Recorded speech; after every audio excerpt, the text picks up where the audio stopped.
Hi guys, ito nga pala yung aking nabiling karne kanina. Kunti lamang yan kasi ako lang ang kakain naman yan. Ayan, pinagtad-tad ko na nga siya. Giniling-giling ko na. Ayan guys, ganito kami pag bumibili kami ng karne na kailangan na giniling.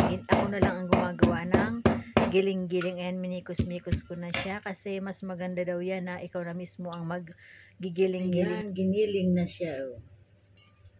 Yes, mas maganda po ganito ang bibili natin na karne na lang, tapos tayo lang magtadtad para mas malinis po. Ayan, hugasan natin ng maigi, tapos ayan, tadtarin natin. Init ko na po siya sa konting asukal, asin, light soy sauce at sesame oil. Ayan, sahin na po natin ang ating giniling. Ayan, ayan, gisa-gisa. Lagyan na po natin.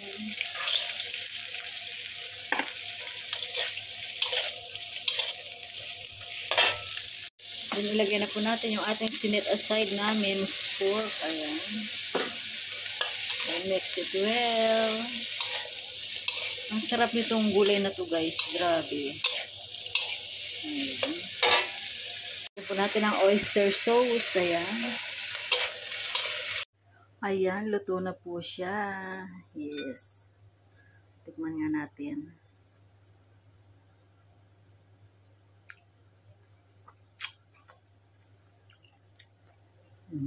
Harap, grabe.